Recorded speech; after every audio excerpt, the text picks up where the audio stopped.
Right.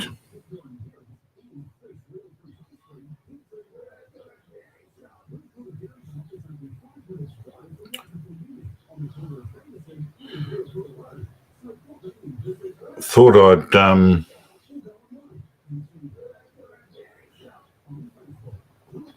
do another live stream.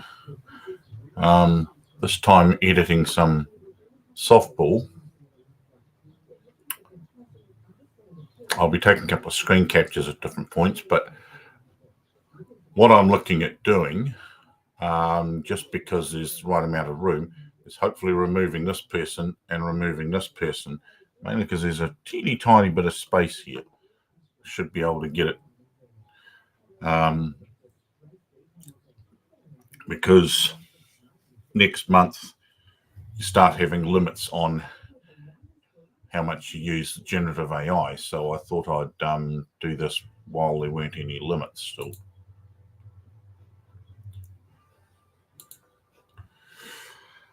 Right. I don't want to remove the background. I don't particularly want to do a subject selection because I don't want to. I might have a go, but I don't really want to remove this person at this stage, but we'll see how it goes. What I tend to do is do this in stages. So I'll do this one.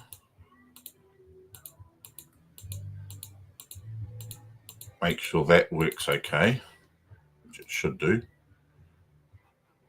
Actually, I keep forgetting. I haven't been using this bar up here because the old version, every time you pinned it, every time you started up Photoshop, it would be floating again. But recently, the latest update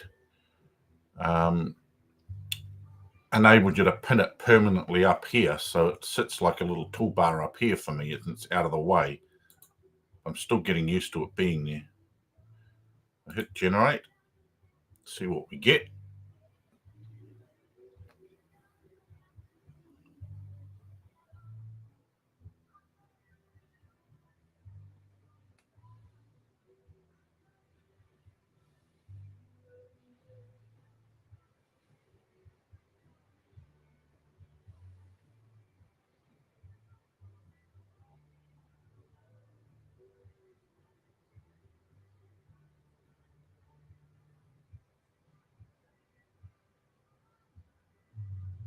And the outcome is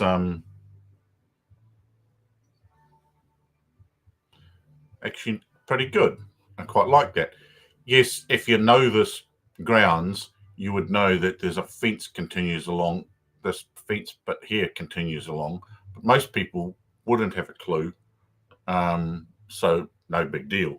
Now, what I do for these is I can do another selection, and it'll just, because it does it on a new layer, it'll put it up on top. But what I tend to do is do the Control Shift Alt E to create a new layer, compressed layer like that.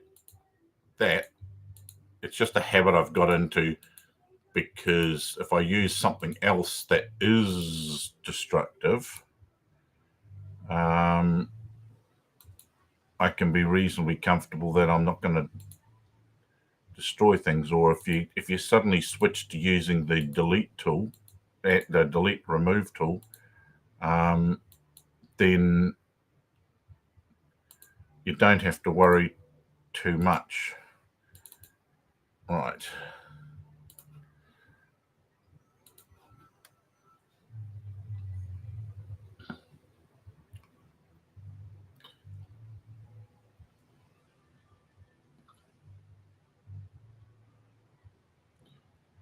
Do its thing. Now that was a good result. So I'm happy with that result. So what I'll do is I'll flatten those three layers.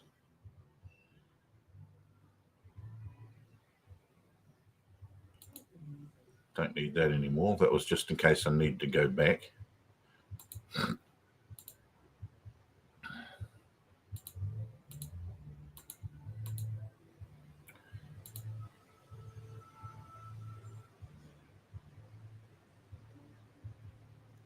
duplicate that layer so I can always get back to that point. Now, this bit here can definitely go because no one would really notice that missing.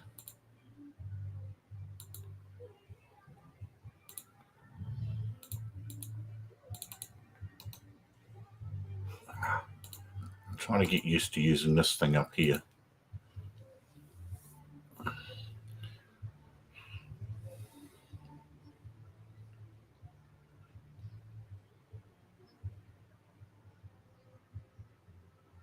Yeah, see, that result was pretty damn good. That one I'll just merge down. Now, I'm not sure how successful this is, but what I'm going to do is try and get rid of this person as well. Now, one of the problems I know from experience is when I do this, because my selection is not going to include this little bit of the glove, just because that's too complicated for it. I'm going to go up here, through here, and around. So that little piece sticking out there will disappear. But no one would notice that it's disappeared because no one would have noticed it was there to start with. What I do is I go just a few pixels in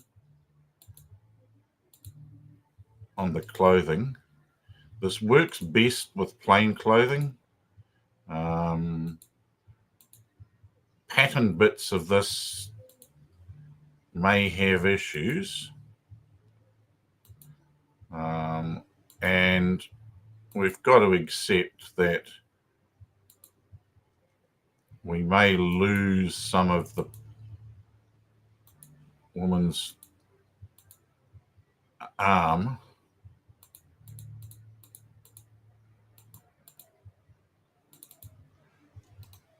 But again, it comes down to how much will people actually notice, and if it does a good enough job,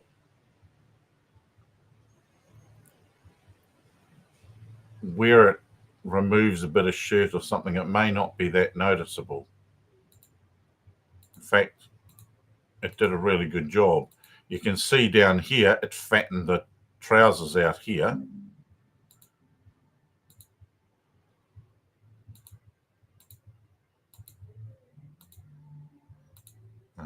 But that's really all. It added a bit in here, but it extended this bit of shirt here with this slight fold in it.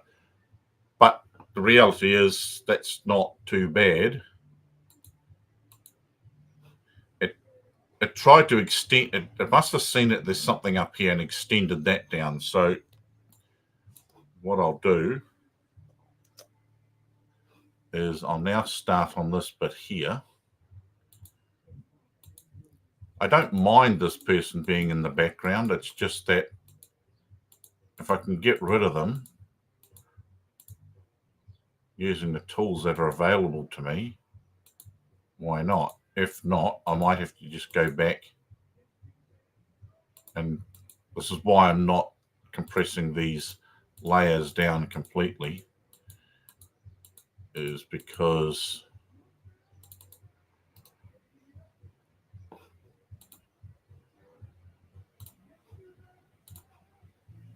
I want to be able to go back, because I may not be happy with the results here. This is why with the generative AI, it pays to do it in stages.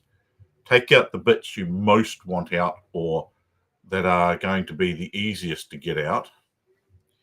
And then once you're happy with that, see here we've got, I'll just tidy this bit up again, see if it'll, once you're happy with a piece, keep that as a finished layer.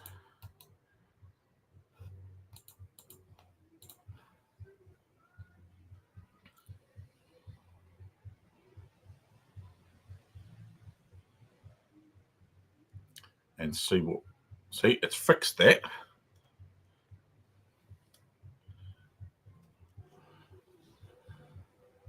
See, that's ended up being quite good. If I compress, this is why duplicating my starting layer was good, because now I can come down here, compress that, and I can turn it on and off, and we can see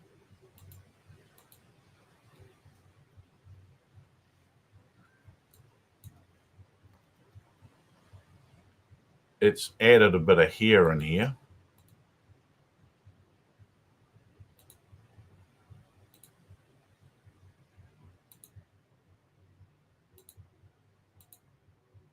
I'm not sure, that's not too bad. We could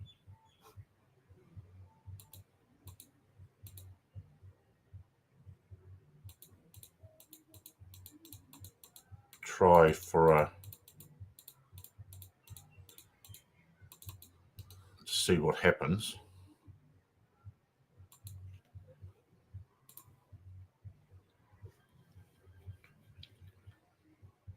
Because you only would notice this if you're looking in close.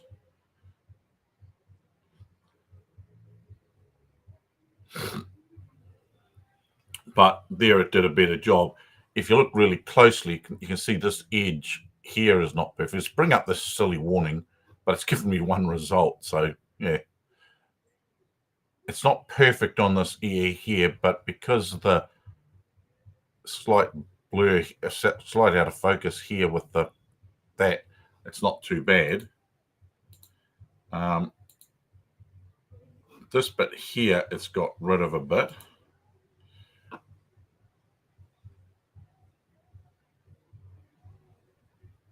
But because it's how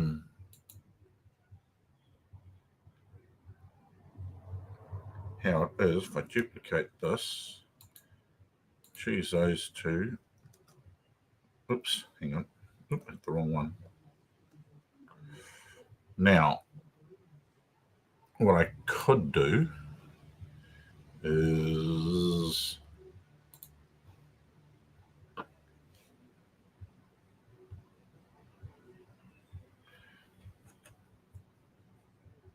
I could have a go at masking this back in.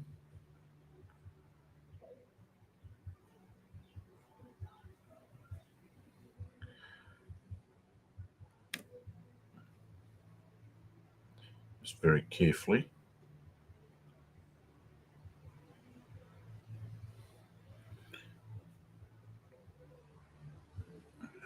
Choose my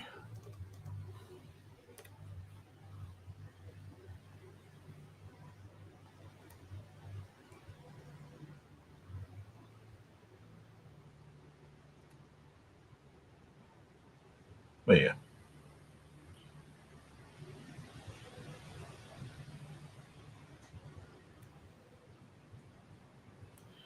That bit there is a little bit of blue. So what I can do for that is do a bit of cloning. Take that. Oops.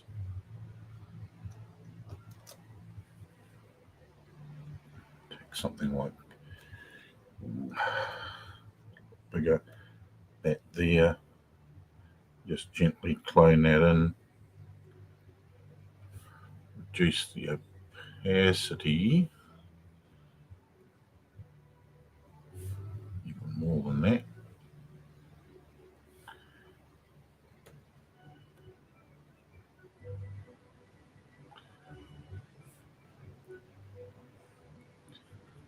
While it's not 100% of what it was, it is now believable. And to be honest, most photography and editing, especially with the editing, it's what's believable, not what is real. That's the big thing. So I'm quite happy with that.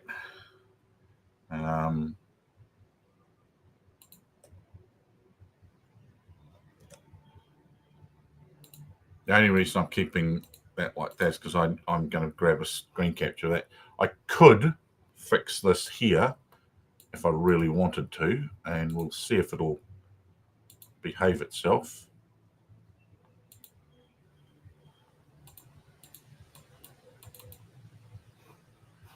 Now, first try this one. Nope. Then try that one.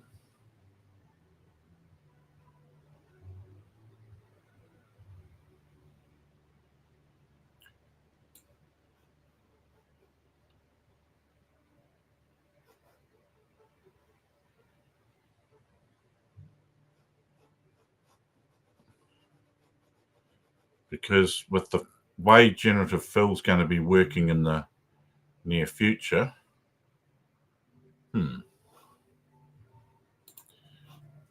it pays to try the other options first. Now we'll try generative fill.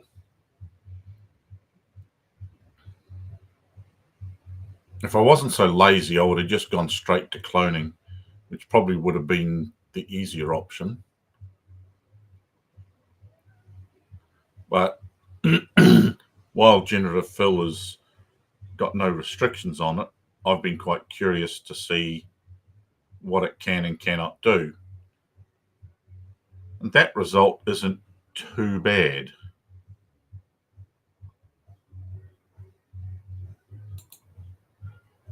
What I'd be tempted to do here is it does these layers as smart layers, so you can't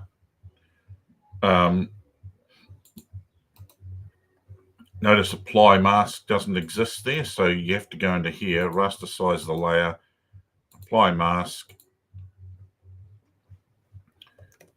transform. Now, normally you'd have trouble with this because of the fact that generative fill makes use of the background, so you can't really move anything it creates. But in this case, it's all black, so no one's really going to notice anything change. And if you look really closely, you got to zoom right in, you can see there's a little bit of a line here.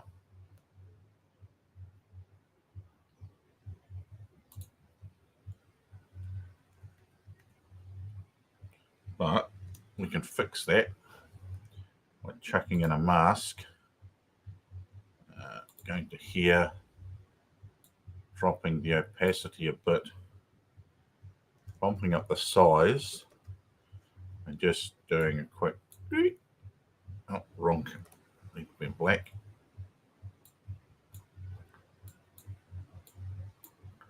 There, blended it in at the edges. The human eye is relatively easy to trick. There we go. Now I want to take a screen capture of that, so I use this. This is for later on.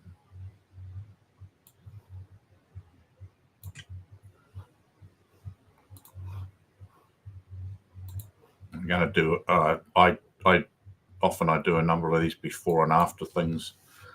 So there's my finished edit. And that is before.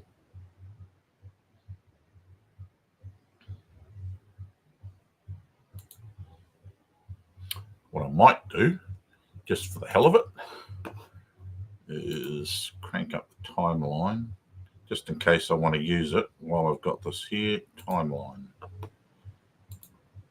Create an animation. Doodly-doo-doo.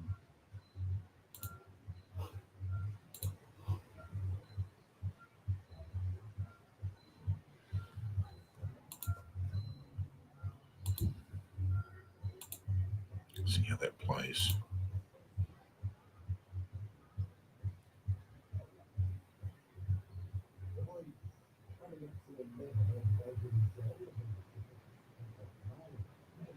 No.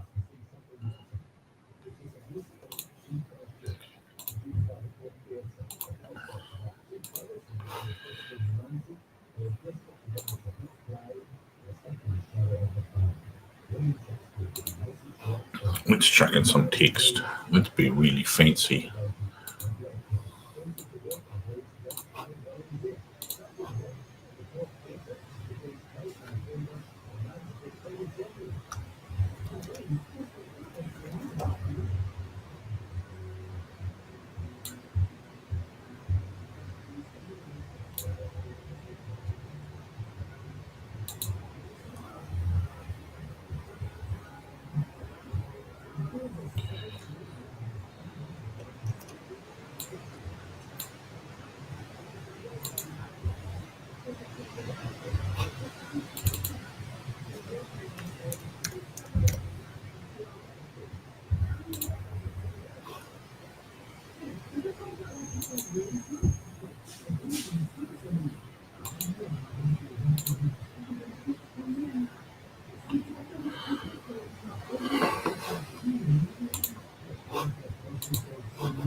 Yeah, it's not too bad.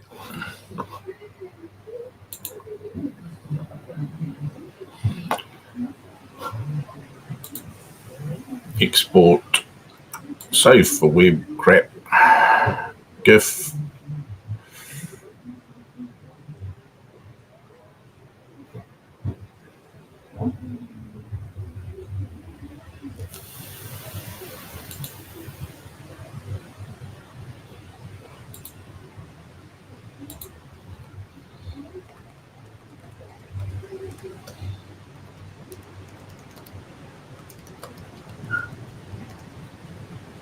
Excuse the sound of wind. My window's open a bit and it's windy as anything outside.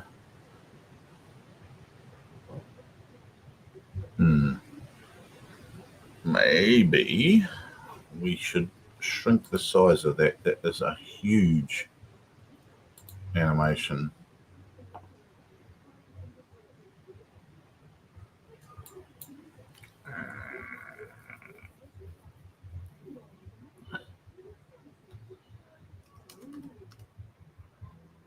Like 2.4 should do.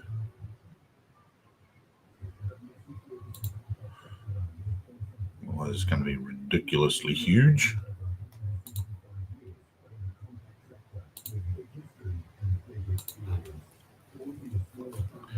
Right. Yeah, get rid of these layers. Get rid of the timeline.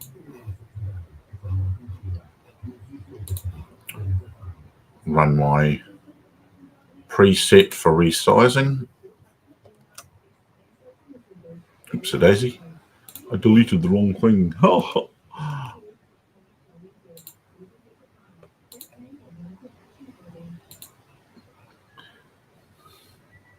That was almost a big mistake.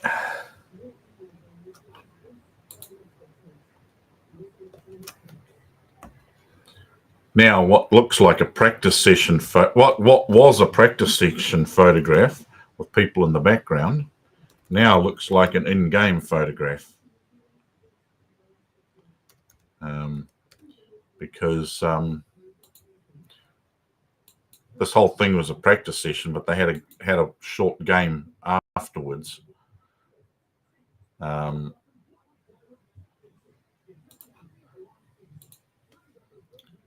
So this photograph now looks like it was captured in that game.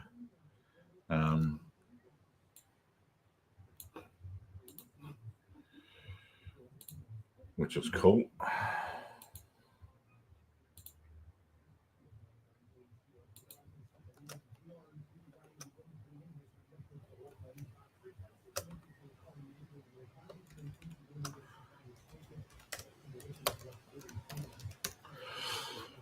This is where generative AI has been really good. And the other tools in here that have got an AI component to them. I've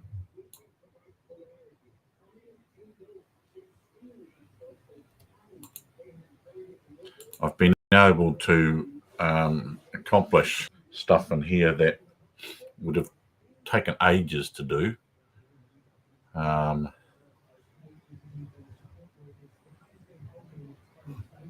Here's quite a bit ahead of this lot, so they're a little bit more in focus. Now, the thing I love about the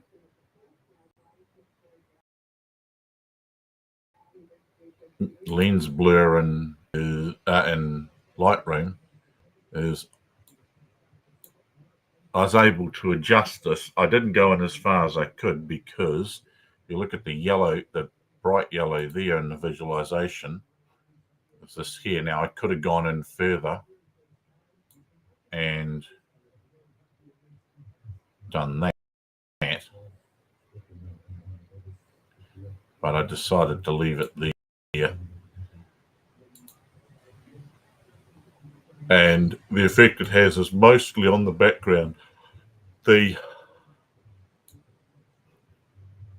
These bits here are more blurred out. I could go even more if I wanted to.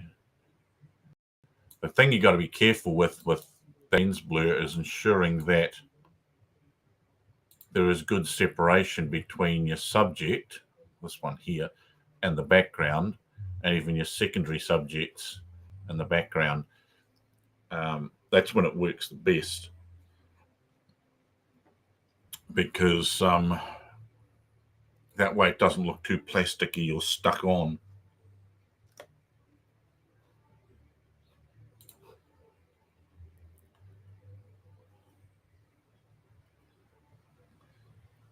And all this stuff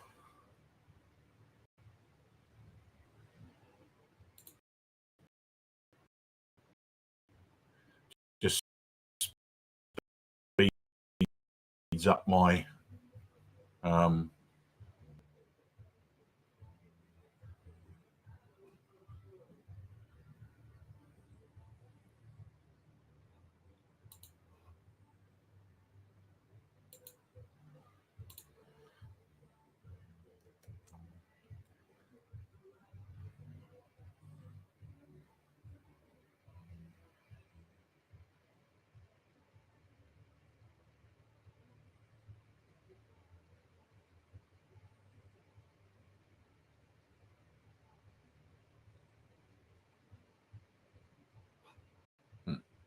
that's weird. It took ages to send through. Okay. The way I use Lightroom is I do the majority of my processing in Lightroom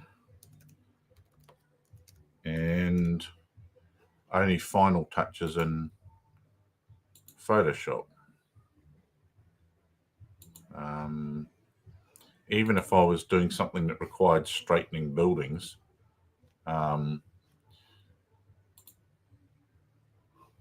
the transform function down here in Lightroom is where I would start to do the basics, because that does your verticals and horizontals. That lines things up pretty close. And then I'd come in here and use adaptive wide angle to correct a few things.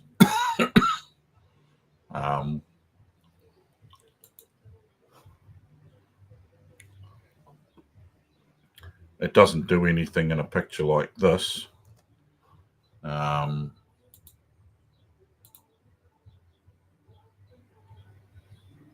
there's no straight lines.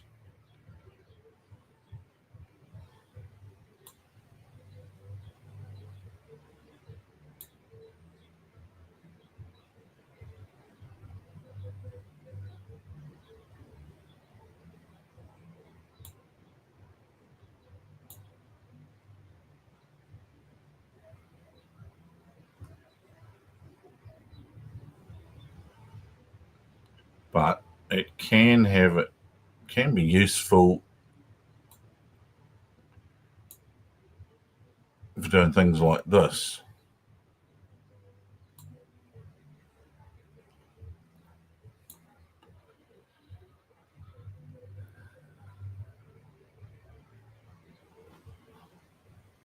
I can't see why I'd use it for that very often, but there could be times.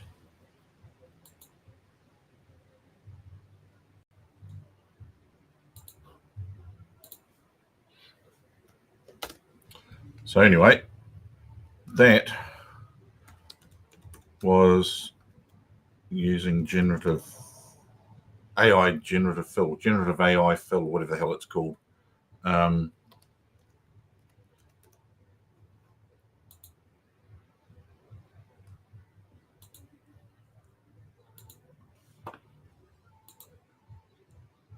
while apparently once we hit November the 1st, you'll get so many free uses, and then depending on your account, you get so many free uses, and then you will have to start, but you'll just get a slowdown where it may take longer to process. See, I might try and remove this arm soon. I don't know. It's normally you would have put up with that in a photograph. You want to crop in this close, you can't get away from that. So it's not a big deal, but I'd give it a go on generative AI, see what it does. If I like the result, then I'd keep it. If I didn't, then I'd come back to leaving it like this. It is a sports game. It's not a big deal. I didn't want to go wider because I'd only end up half a person in, and the focus wouldn't be on this individual. And most people, that wouldn't worry them. I could potentially play around with the focus and defocus this a bit more, but I'm happy with it like that. If I can get rid of that arm, fine, sweet, not a problem. But yeah. So that's me done.